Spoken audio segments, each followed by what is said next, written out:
Christmas രാവുകളെ കമനീയമാക്കുന്നത് നക്ഷത്ര വെളിച്ചങ്ങളാണ്. ഒരു ഭംഗി കാഴ്ചയ്ക്കും അപ്പുറം ബൈബിളിൽ ഈ നക്ഷത്രത്തിന് വലിയ അർത്ഥമുണ്ട്. ഉണ്ണീശോയെ ആരാധിക്കാൻ പുറപ്പെടുന്ന ജ്ഞാനികൾക്ക് വഴികാട്ടുന്ന നക്ഷത്രമാണ്. ആ നക്ഷത്രത്തെ നോക്കി നടന്ന് അവർ ഉണ്ണീശോയിലെത്തുന്നു. ദൈവത്തെ അന്വേഷിച്ചു പോകുന്ന മനുഷ്യന് മുന്നിൽ ഒരു നക്ഷത്രം തെളിയുമെന്ന്. ആ നക്ഷത്രത്തെ നോക്കി നടന്ന് അവർ ദൈവത്തിലെത്തുന്നു. അമിത ഭക്തിയുടെ വ്യഗ്രതയിൽ ചിലരെല്ലാം മറന്ന് ദൈവത്തിലേക്ക് പാഞ്ഞെടുക്കാൻ കുതിക്കാറുണ്ട്. ആ യാത്രയിൽ നക്ഷത്രങ്ങളെ കാണാറില്ല, ദൈവത്തിലെത്താറുമില്ല. ദൈവത്തിലേക്ക് സഞ്ചരിക്കുന്ന എനിക്കും ദൈവത്തിനും ഇടയിൽ തെളിയുന്ന ഒരു നക്ഷത്രം കാണണമെന്നുള്ളത് ഈ യാത്രയിൽ ഒരുപാട് നിർണായകമാണ്. വെറുതെ സമരിയാക്കാരൻ്റെ കഥയൊന്ന് ചിന്തിച്ചാൽ, ഒരാൾ ദൈവത്തിലേക്ക് പോയിക്കൊണ്ടിരിക്കുകയാണ്. അത് പുരോഹിതനാണ്. ദേവാലയത്തിലേക്കാണ് അയാൾ പോകുന്നത്. വഴിയരികിൽ ഒരാൾ മുറിവേറ്റ് കിടക്കുന്നു.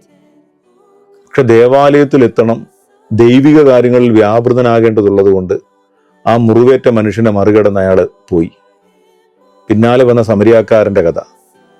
അയാൾ ഈ മുറിവേറ്റ മനുഷ്യനെ കണ്ടു. ശരിക്കും അയാൾ കണ്ടു ആ മുറിവിൻ്റെ ആഴവും ആഴത്തിലൂടെ അയാളുടെ ഹൃദയവും നൊമ്പരവും ഒറ്റപ്പെടലുമല്ല. ആ മനുഷ്യനെ വഹിച്ചുകൊണ്ടുപോയി സുഖപ്പെടുത്തി സ്വന്തമാക്കുന്ന ഒരു കഥയെക്കുറിച്ചാണ്. ആ കഥയുടെ ക്ലൈമാക്സ് ഇങ്ങനെയാണ്. ദേവാലയത്തിലെത്തിയ പുരോഹിതൻ ദേവാലയത്തിലെത്തിയെങ്കിലും ദൈവത്തിൻ്റെ മനസ്സിൽ ഇടം കണ്ടെത്തിയില്ല. ക്രിസ്തുവിൻ്റെ മനസ്സിൽ ഇടം തേടിയത് ആ മനുഷ്യനുമായി ആശുപത്രിയിലേക്ക് പോയ ആ സമരിയാക്കാരനാണ്. ഒരു മുറിവേറ്റ നക്ഷത്രത്തിൻ്റെ മുമ്പിൽ കണ്ണടച്ചു ഒരിക്കലും ഒരാളും ദൈവത്തിലെത്തുന്നില്ല.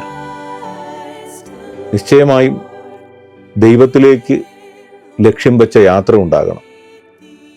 പക്ഷേ മുറിവേറ്റ നക്ഷത്രങ്ങൾക്ക് മുമ്പിൽ മിഴി അടയാതെയും ഇരിക്കണം.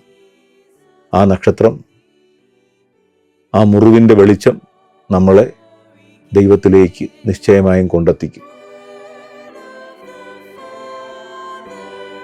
Now in flesh appeared.